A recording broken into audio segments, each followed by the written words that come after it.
What up is Marcus with Dynasty Football Dads. We do Dynasty videos. We are doing a free giveaway, so if you're new to the channel, please subscribe. It's a free signed NFL jersey, and I'll be telling you what that is here March 1st. So all you have to do is be a subscriber. We're going to randomly select somebody.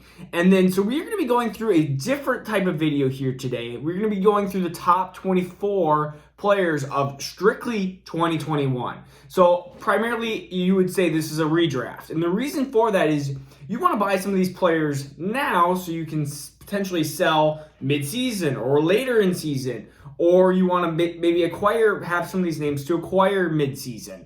A lot of these players are super good, and it's going to be hard to collect anybody on this list. But it's also good to see, well, where are some of these values? Plus, I'm in a lot of Dynasty leagues, but I like to have a little redraft in me too.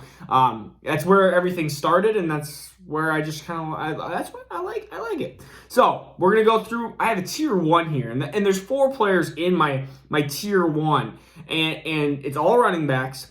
Number 1 is gonna be CMC. You saw what he did when he was on the field. I think he's going to be healthy this next year, and even if he misses a couple games, you could see how electric and how good he was on a team that's not great, but he scores all their touchdowns. He scored 2 touchdowns in every game.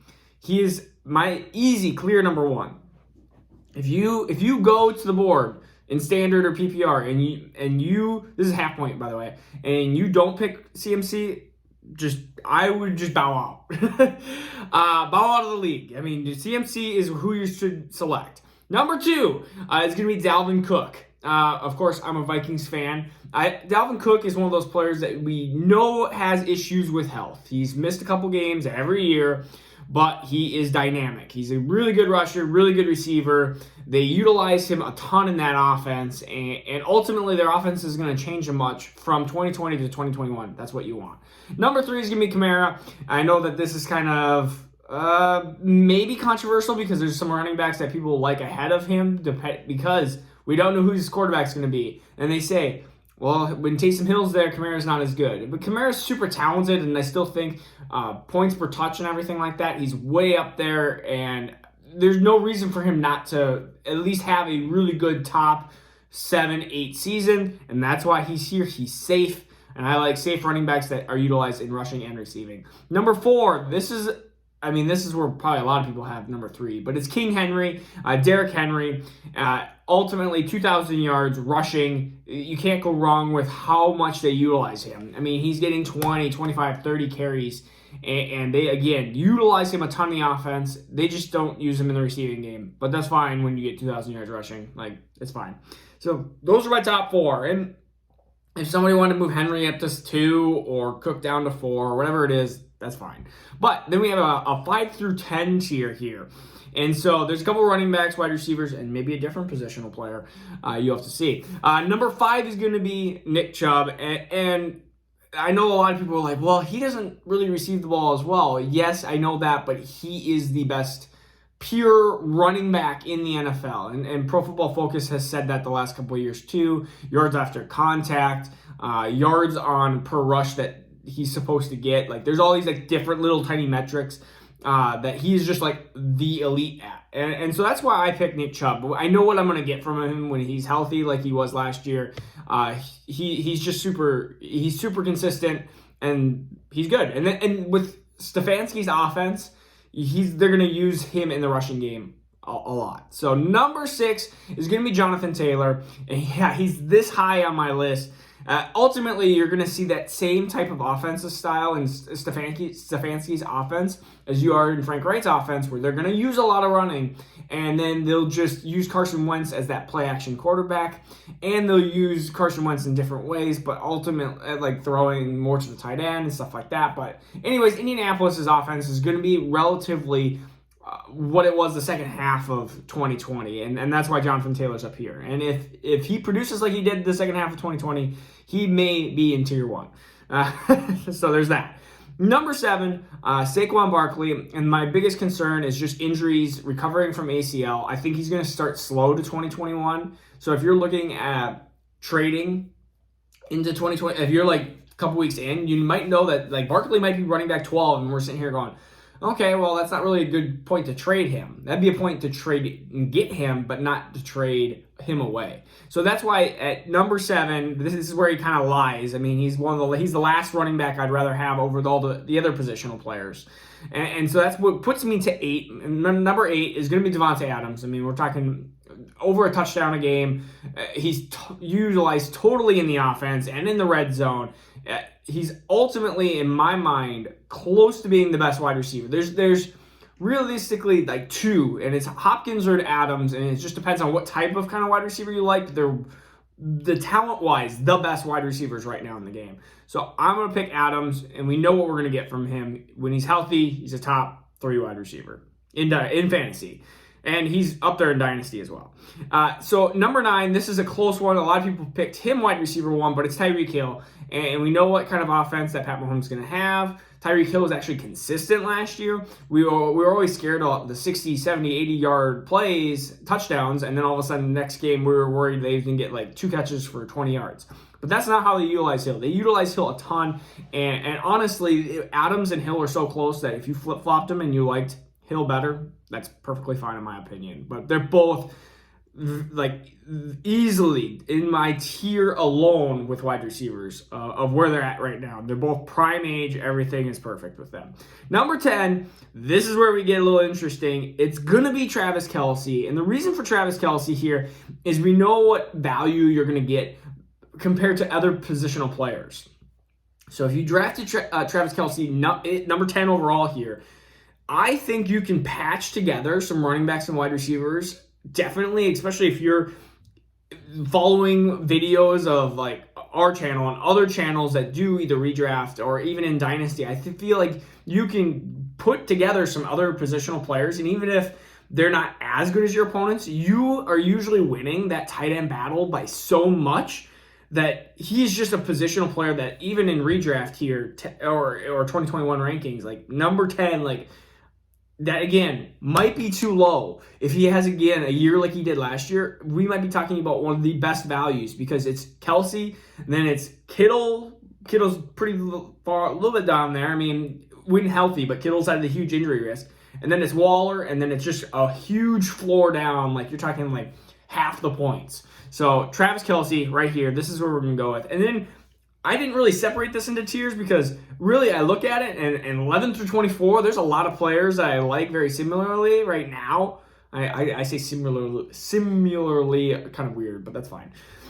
All right, number 11, can't believe he's dropped this far, but it is going to be Zeke. I'd rather have Zeke after all these players, and it's just strictly he didn't look the best last year. And that the beginning of the year he looked good, the end of the year he looked like he wasn't fresh anymore.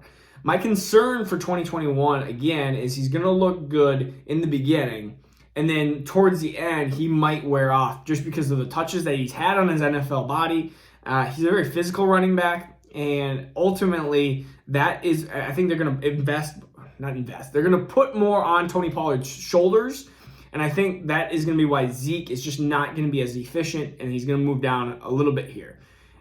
So number 12 is going to be Stephon Diggs, wide receiver 1 last year. I mean, Diggs is receiving yards, led the league, targets, led the league. Like he led the league in a lot of different categories. So I can't see him having a huge drop off here.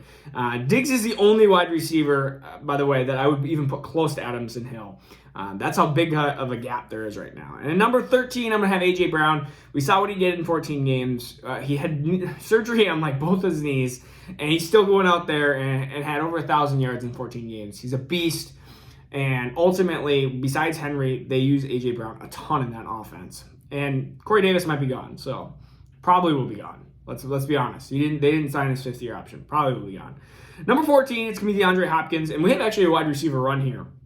So we got Diggs, A.J. Brown, Hopkins. So like in these orders, like you can see a lot of this can change. But Hopkins again, one of the best talented wide receivers, getting a little bit older, but again, ton of yards, just didn't have the touchdowns last year. And then we got 15, Justin Jefferson. So we're going like speed round here. Justin Jefferson, rookie last year, 1,400 yards. Is he going to be able to repeat that? If he does, he's going to be up maybe too low. He should be up higher. And then we got 16, CeeDee Lamb. I love CeeDee Lamb. I know he didn't produce last year, but we have to predict the future. And at wide receiver 7 that I have him here, I'm predicting a huge jump forward in Dallas's offense. I think Dak comes back and is perfectly fine.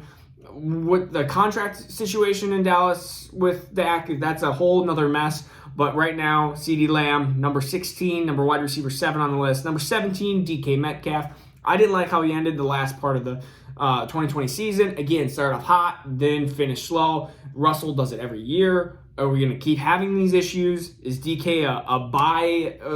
Is he somebody you draft and then trade 5 weeks into the season for another one of these players that might be struggling slightly? Maybe DeAndre Hopkins comes out slow, or Justin Jefferson comes out slow, and you can flip them for, let's say, DK for Justin Jefferson plus something in your fantasy football. So that is what we can do. Number 18, Aaron Jones. We don't know where he's going to go, but I think he'll go to the Jets or something along those lines. If he does, then I think they're going to utilize him a lot. He's not my favorite dynasty running back, but again, for this one simple year, we're talking about some good value here at running back 9 when you have a guy that could be a top 5 running back and has been the last 2 years. Yeah. I was trying to think in my head. I was like, yeah, he was 24th and 5th. Anyways, then we have George Kittle. Again, Kelsey, Kittle, then all the other tight ends. Well, Waller, then all the other tight ends. Waller and Kittle are close. But in this case, I'd rather have Kittle. We know what kind of production he does when he's healthy. The always big if is, can he stay healthy?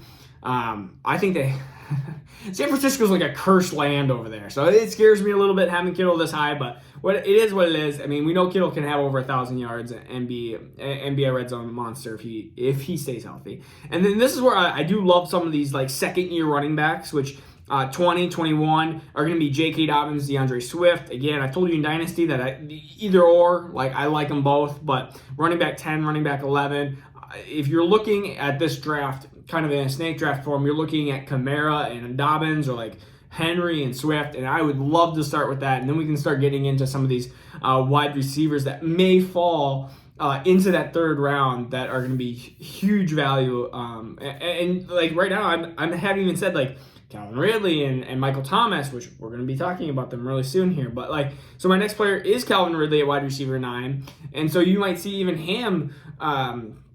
You might even see Calvin Ridley be matched up with like a DeAndre Swift and a Camara or something like that, and that's an awesome core group to start your roster on in 2021. And then Joe Mixon, running back 12. I think he's gonna have a resurgent year. Running back 12 again, if he's fully healthy, and I don't think Burrow will be fully back, and that's one of the reasons why he's a little bit lower. Him and Miles Sanders were really close to me in my eyes. Josh Jacobs, we don't know the legal situation. If Josh Jacobs was if we knew he was going to play all 16 games or allowed to play all 16 games, he would be up here above Mixon for sure. And then Michael Thomas, you have to respect on how many targets he can be able to consume in that offense. And we don't know exactly what's going to go on with that like Taysom Hill, Jameis Winston offense, but I think they're going to figure it out to some degree. And I think Michael Thomas is going to have 1,000 yards. It just might be a little ugly at times. And you might have some of these games that are bigger busts. And there's a lot of players that we haven't even mentioned yet. I mean, I haven't mentioned CAH or Cam Akers and stuff that are like really close here. So if you want to go running back, wide receiver, running back, or even like a tight end through there with Kittle or Kelsey early, this is where if you know your redraft / dynasty, you can kind of mesh them together and have a really good overall picture of what's going on.